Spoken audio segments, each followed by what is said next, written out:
49장 50장. 자, 49장에 이제 죽기 전에 12아들 앞에서 유언하는 거예요. 그래가지고 미래에 자식들의 그 어떤 그 앞날에 대해서 약간 성령이 임해가지고 죽기 전에 이제 힘을 내서 얘기하는 건데, 49장은 사실 이걸 뭐 다 읽어보고 12아들에 대해서 다 공부를 사실 뭐 해야 되는가? 크게 뭐 의미는 없어요. 그래서 한번 몇 사람만 봅시다. 야곱의 아들들을 물어 말했다. 다 모여라. 너희가 앞으로 겪게 될 일들을 내가 말해주겠다. 그런 얘기죠. 르우벤부터 시작하는 거예요. 르우벤이 큰 애죠. 너는 내 맏아들이니 나의 힘이고 내 정력의 첫 열매다. 내 영예와 권세가 참으로 대단하구나. 맏아들은 대단하죠. 하지만 너는 거친 파도에처럼 불안정하니 으뜸이 되지 못할 것이다. 너는 아버지 침상에 기어올라 잠자리를 더럽혔도다. 끝인데, 이때 성경에는 르우벤이 이 일을 했을 때도 야곱이 뭐 야단을 쳤다거나 이런 말이 안 나와요, 성경에. 그게 이렇게 최초로 기록되는 거예요. 르우벤에 대해서. 모르겠어요. 이 얘기를 했는지 안 했는지 모르지만 성경에 의하면 꾹꾹 참고 있다가 이게 얘기하는 거예요. 그래서 뭐라 그래요? 으뜸이 되지 못할 것이다. 르우벤이 이게 장남인데도 이 문제로 인해서 장자권을 누구한테 뺏깁니까? 요셉한테 뺏기죠. 그래가지고 요셉의 자식들이 아버지를 대신해 몇 배를, 두 명이 다 아버지 삼촌 대열을 레벨업 되면서 결국은 두 배의 몫을 받게 된단 말이에요. 그런 얘기고.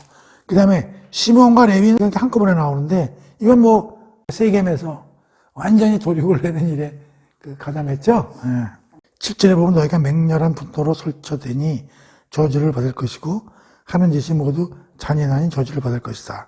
내가 너희를 야곱 자손 가운데 나누고 이스라엘 백성 가운데 흩어지게 할 것이다.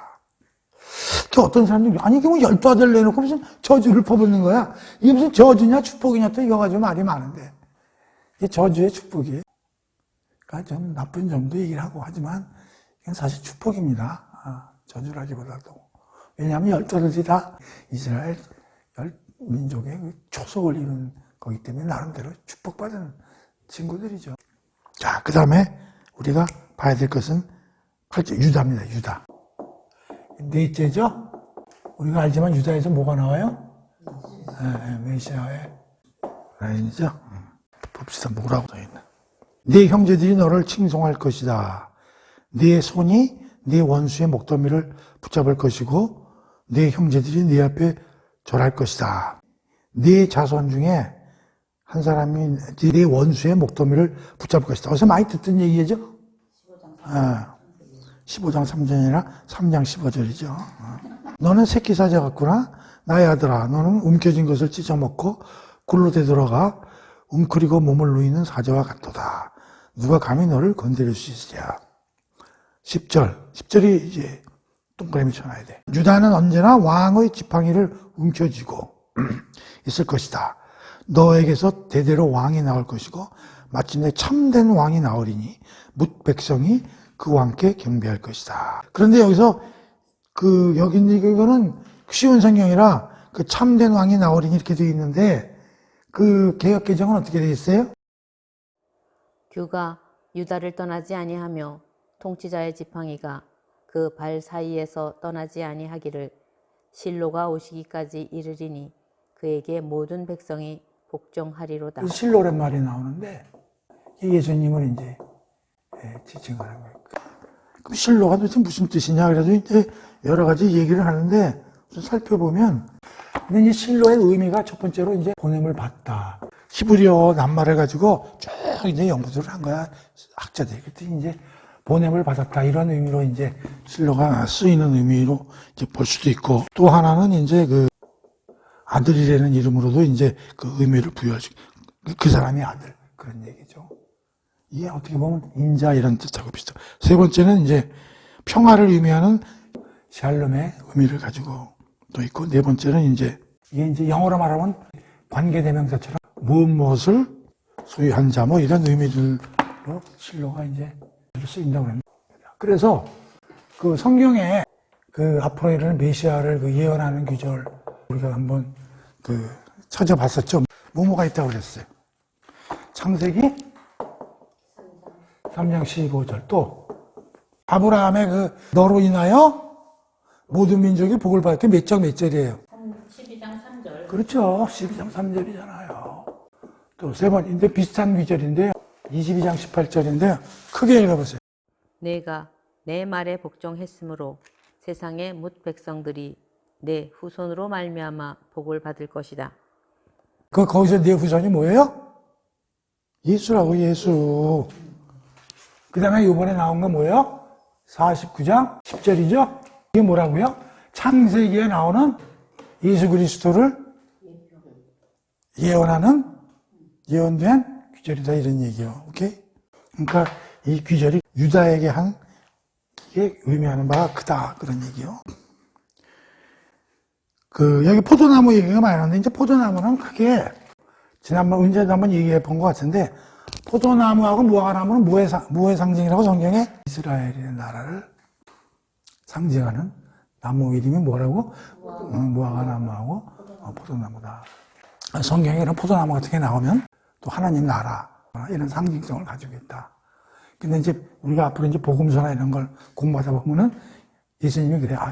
포도나무에 뭐 열매가 안 열린 걸 한탄하고 막 그러죠. 포도나무에 열매가 주렁주렁 열려야지 좋잖아. 근데 이제 포도나무는 열매가 안 열리면 쓸모가 없는 나무라는 거예요, 사람들이. 얘기하는 게 뭐냐면, 다른 나무들은 막, 나무도 튼튼하고 해서 막, 가구 목재로 쓰이고 막 여러 가지 쓰이는데, 포도나무는 아무도 셀감으로도 쓸 수가 없대. 포도가 안 열리면. 자, 그 다음에 스불론, 이사갈, 그 다음에 단, 갓, 그 다음에 아셀, 여기 다 이건 크게 신경 안 써도 됩니다. 이건 이들이 얘기한 게 과연, 야곱이 얘기한 게 과연 이루어지느냐 안 이루어지느냐는 나중에 이 뒤에 이제 땅을 배분받고 쭉 구약을 읽으면서 이제 맞춰봐야 되는데, 그때 그거까지 우리가 알 필요는 없으니까요. 그 다음에 이제 요셉 얘기가 좀 나옵니다. 요셉도 많이 나오죠? 22, 23, 24, 25, 26. 그렇게 한번 읽어봅시다. 요셉아, 너는 샘가에 심어진 무성한 나뭇가지, 가지마다 열매가 풍성하구나. 그 무성한 나뭇가지가 담 너머에까지 뻗었구나. 요셉이 심은 나무가 막 담 너머까지 갔다니까. 요셉으로 인해서 애굽 사람뿐만이 아니라 가나안 사람뿐만이 아니라 그 지역의 모든 사람들이 요셉한테 와서 기근 때 전부 식량 얻어갔잖아요. 그러니까 요셉이 애굽뿐만 아니라 어떻게 보면 나라를 갖다 매개 살린 꼴이 되거든요. 그러니까 요셉이 열매는 엄청나게 가지가 뻗쳤다. 그런 뜻으로 의미를 할 수 있는 거지. 활 쏘는 자들이 더 요셉을 향해 무섭게 화살을 날렸지만 네 화살이 도리어 더 꿋꿋하고 네 팔목의 힘이 오히려 더 든든할 것이니 이는 야곱의 전능하신 하나님, 목자이신 하나님, 이스라엘의 반석이신 하나님께서 너와 함께 하시기 때문이다. 요셉에게 활을 쏜 사람들이 주로 누가 있어? 형들도 화살 쏜 거나 마찬가지고. 보디발 아내도 화살 쏜 거고. 보디발도 잘못한 것도 없는데 감옥에 갇히고, 그런 것들이 이제 다 요셉을 괴롭힌 사람들인데, 뭐라 그래? 오히려, 내 활이 오히려 거꾸로 더 꿋꿋하고, 내 팔목의 힘이 도리어 든든해졌다. 그런 얘기죠. 근데 그 이유가 뭐래요? 하나님은 어떤 하나님이라고 설명을 해요? 야곱의 전능하신 하나님. 그냥 전능하신 하나님이 아니고 야곱의 전능하신 하나님. 또 목자이신 하나님. 또 반석이신 하나님. 야곱이 유언하면서 이제 자기가 겪은 하나님에 대해서 이제 이렇게 얘기하는 거야. 야곱의 전능하신 하나님, 목자 반석이신 하나님이 요셉한테 너에게 이런 하나님이 때문에 너가 오늘날 이렇게 된 거다. 이렇게 얘기를 하는 거예요. 그랬죠? 내 조상의 하나님께서 너를 도우시고 전능하신 하나님, 또 전능하신 하나님. 그러니까 하나님을 1, 2, 3 이렇게 4번에 걸쳐서 이렇게 하나님을 설명하네. 전능하신 하나님께서 네게 복을 내리실 것이다. 위로는 하늘에서 복을 내리시고 아래로는 저 깊은 샘에서 네게 복을 주실 것이다. 네 아버지가 베푸는 축복이 조상들의 축복보다 나아서 영원한 산처럼 한없이 이 모든 복들이 요셉의 머리, 그 형제들 가운데 가장 뛰어난 요셉의 정수리 위에 임하기를 바라노라. 그러면서 재미있는 얘기를 해. 네 아버지가 베푸는 축복이 조상들의 축복보다 더 낫다. 또 이런 말을. 자기가 아브라함 이삭보다 복을 더 받았다고 아주 자화자찬하는데. 그럴 수밖에 없는 게 자기는 지금 12아들에 대해서 지금 축복을 내리고 있잖아요. 아브라함 이삭은 겨우 하나들 축복 내렸잖아. 아브라함은 이삭한테, 이삭은 야곱한테. 근데 지금 야곱은 12지파의 징검다리 역할을 야곱이 하니까 참 태어날 때는 형의 뒷다리를 잡고 이름도 야곱, 사기 기질이 농후하고 남의 뒷다리를 잡고 인생을 사는 걸로 태어났지만 끝은 하나님이 엄청나게 본인이 아는 거야, 자기가. 그래서 조상한테 내린 하나님의 축복보다 내가 받은 축복이 더 큰데 내가 그 받은 그 축복을 그대로 누구한테 또 내리는 거야? 요셉한테 내리는 거죠. 그러니까 지금 요셉에게는 굉장한 하긴 그렇지. 지금 자기 가족을 살린 애가 요셉이니까. 그 다음에 이제 베냐민에 대해서 간단하게 너는 사나운 일이 같구나. 아침에는 사냥한 것을 물어뜯고 밤에는 낙탈한 것을 갈기갈기 찢는구나. 근데 베냐민이 이제 나중에 공부하면 알다시피 베냐민 지파는 굉장히 작아요, 사람이. 근데 굉장히 유명한 애들이 좀 많이 베냐민 지파에서 사울도 베냐민 지파 사람이고 이제 그렇죠. 그래서 이제 12아들에 대한 이제 축복을 다 이제 내리고, 자, 그 다음에 29절에서 33절 봅시다. 야곱이 아들들에게 말했다. 나는 이제 세상을 떠나야 할 때고. 자, 이제 죽을 타임이 됐다. 너희는 나를 햇사람 에브론의 밭에 있는 동굴에 묻어다오. 나의 조상님들과 함께 묻히고 싶다.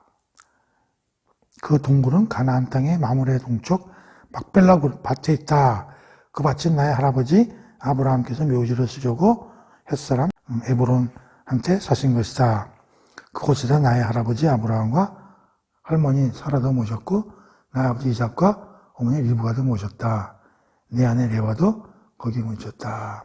야곱은 자식들에게 이렇게 유언한 다음 자리에 누웠다. 그리고 마지막 숨을 거두고 자기 조상들에게 돌아갔다. 자, 이제 죽었네요.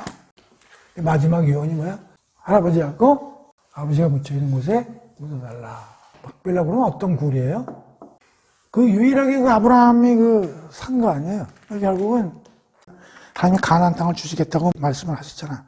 그러니까 이제 하나님이 반드시 약속을 지키실 것이라는 확신과 믿음을 가지고 조그만한 토지지만 이거를 이제 산 거죠. 야곱이 그러니 막벨라 굴은 하나님의 약속하신 거에 대한 증거로 우리가 확보한 거니까 날 거기에 믿어달라. 그러니까 여기 뒤에는 무슨 얘기가 나냐면 야곱이 죽으면서도 하나님의 약속을 갖고 가겠다. 다시 말하면 하나님의 약속은 신실하시다. 계속 성취될 것이다. 이거를 자식들에게 얘기하고 나도 아버지와 같이 거기에 묻겠다. 그런 얘기예요. 그러니까 이게 그냥 아버지가 산 토지니까 이제 거기에 묻겠다 그런 뜻도 있지만 그거보다는 중요한 게 뭐냐. 아직 가나안 땅을 하나님이 주시지는 않았지만 반드시 언젠가 하나님이 주실 것이라는 믿음을 가지고 아브라함과 이삭, 아브라함이 그 땅을 산 거 아니야. 그러니까 자기도 그 약속을 가지고 여기에 묻힐 수밖에 없고 묻혀야 되겠다. 그러니까 하나님을 약속을 강하게 믿는다는 상징이죠. 그래서 이제 49장은 이제 끝을 맺습니다. 근데 이제 50장에 가가지고 야곱의 장래 이야기가 나오는데 한번 봅시다. 쭉 이어지는 거예요. 야곱이 숨을 거두자 요셉은 아버지 야곱에게서 몸을 구부려 울면서 입을 맞추었다. 요셉은 자신이 부리는 의사들에게 명하여 아버지의 시신을 썩지 않도록 방부제향 재료를 넣어 미라로 만들었다. 이집트가 이 미라로 유명하잖아요. 그 미라는 지난번에 어디서 한번 구경했는데 만드는 거를. 그게 보통 기술을 가지고 하는 게 아니더라고. 어마어마한 노하우가 있어야 된다고. 그 아버지 시신을 미라로 만드는데 꼬박 40일이 걸렸다. 그리고 시신을 미라로 만드는데는 그만큼의 시일이 필요했다. 굉장히 그러니까 이게 어마어마한 시간도 걸리고 노하우도 있어야 되는 거예요. 이집트 사람들은 70일 동안 야곱의 죽음을 해요. 그러니까 미래로 만드는데 40일 플러스 30일 동안 70일 동안을 이집트 사람들이 전체를 야곱을 위해서 애도했다 이런 얘기. 엄청난 거예요. 왕이 죽어도 이렇게 했는지 그건 모르겠는데 대단한 거죠. 애도 기간이 지나자 요셉은 궁전에 있는 파라오의 신하들에게 말했다. 그들이 괜찮다면 이 말을 파라오에게 전해주시오. 부친께서 숨을 거두실 때 가나안 땅에 마련해둔 묘실에 자신을 묻어달라고 유언을 했다. 내게 맹세까지 시키셨소. 그러니 나는 가나안 땅으로 올라가 부친을 그곳에다 모시고. 그렇지. 지금 제 요셉은 애굽에 있으니까 가나안 땅까지 가야 되잖아, 그치? 거기 묻으려면은. 그러니까 이제 파라오한테 좀 이제 허락을 받아야 되겠지. 파라오가 말했다. 어이, 그렇게 하시오. 가서 그대가 맹세한 대로 부친을 그곳에 장사드리도록 하시오. 그 파라오가 뭐 억셉도 안 할 이유가 없지. 지금 파라오가 지금 왕을 유지하고 있는 것도 지금 이 기근이 어려운 세상에 요셉 때문에 그랬으니까. 그래가지고 요셉은 아버지를 장사 지내려고 길을 떠났다. 파라오를 모시는 고위 관리, 왕실 관리자들, 이집트 땅 각지의 유지들, 요셉의 집안 사람들, 요셉의 모든 형제들, 요셉 아버지 집안 사람이 모두 함께 올라갔다. 자, 지금 이게 뭐 난리가 난 거야, 지금. 이 장례 행렬이 지금, 한번 생각해봐. 이게 지금, 와, 어마무시한 거죠. 그래서, 이 야곱의 장례 행렬을 이렇게들 해서, 이게 나중 출애굽의 모형이다. 나중에, 이스라엘 사람들이 400여 년 고센 땅에서 살다가 출애굽하잖아요, 모세가. 그걸 벌써 이미 보여주는 거라는 거야. 이 야곱의 장례 행렬이 어마어마무시한 행렬. 병거와 말을 탄 용사들이 요셉을 호위하며 굉장한 행렬이었다. 요셉 일행은 요단강 동쪽의 사장마당에 이르자 한동안 통곡했다. 거기에는 요셉은 이래 동안 아버지를 생각하며 큰 소리로 슬피 울었다. 야곱의 아들들은 아버지가 당부한 대로 행했다. 그들은 아버지 시신을 가나안 땅으로 모시고 가서 마브레 앞에 있는 막벨라굴에 연장했다. 막벨라굴은 아브라함이 햇사람 에브론에게 사서 가정교실로 쓰려고 산 밭 가운데 있었다. 요셉은 아버지 야곱을 장사 지낸 후에 그 형제들 및 장례식에 따라간 모든 여인들과 함께 다시 이집트로 돌아왔다. 자, 그 다음에 마지막. 이게 재밌어. 15절부터가. 이건 이제 또 다른 이제 스토리인데, 야곱이 이제 죽은 후에 요셉의 형들은 서로 수근거렸다. 요셉이 우리를 미워하면 어쩌지? 이제 아버지가 죽었으니까 아버지가 있으면 그걸 막아줄 텐데, 다시 또 우리를 옛날에 보복하면 어떡하나, 이제 걱정을 하는 거야. 요셉의 형들은 요셉에게 전가를 보냈다. 누군지 메신저를 보낸 것 같아. 아버님의 아버지께서는 돌아가시기 전에 아버님에게 이렇게 전하라고 말씀하셨네. 네 형들이 네게 몹쓸 죄를 지었다면 너는 부디 네 형들을 용서하여라. 그러니 아버님, 아버지의 하나님을 섬기는 우리가 부탁하노니 아버님은 이 못난 형들의 허물을 용서하시게. 요셉은 이 전가를 듣고 울었다. 쓱 아버지가 유언한 거야. 그러면서 싹 이런 말을 전하는 거야. 아유, 형들이 아직도 약간 좀 문제가 있네. 형들은 요셉을 찾아와 요셉 앞에 엎드려 절했다. 우리 모두는 이제 아우님의 종일세.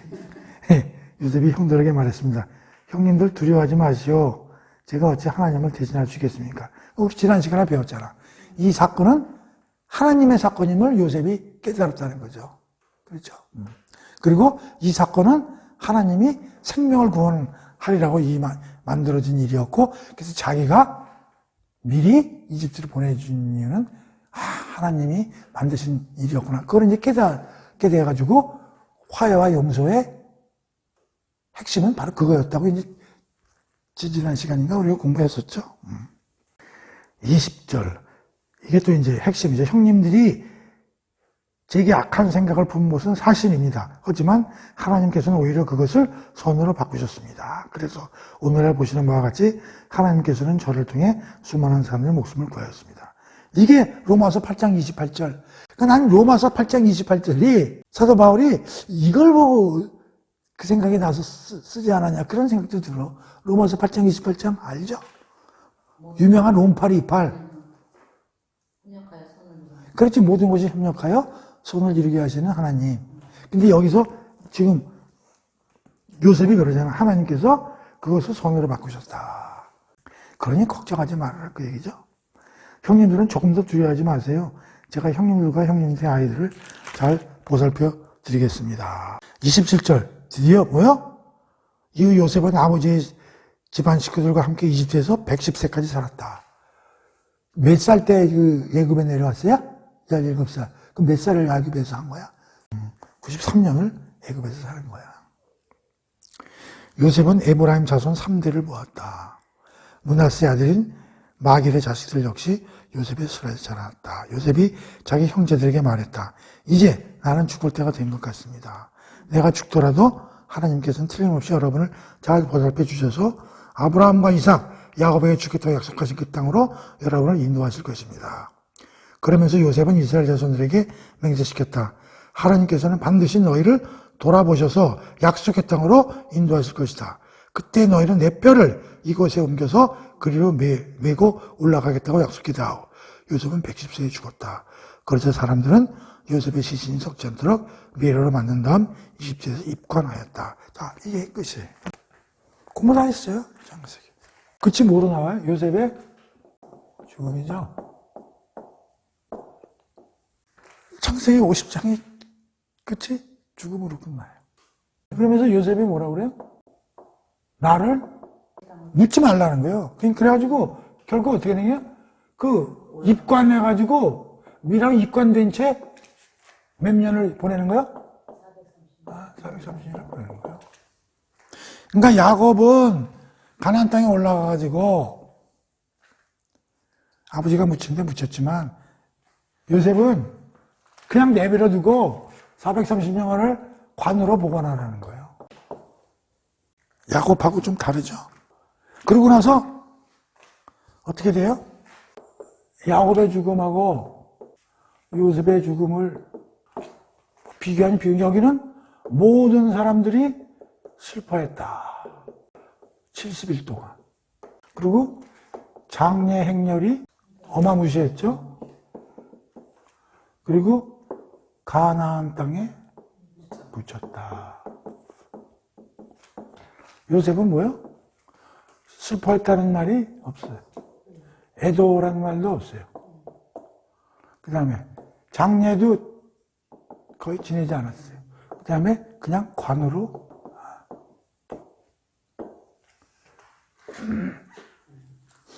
그래, 이걸로 끝죠? 상세히가.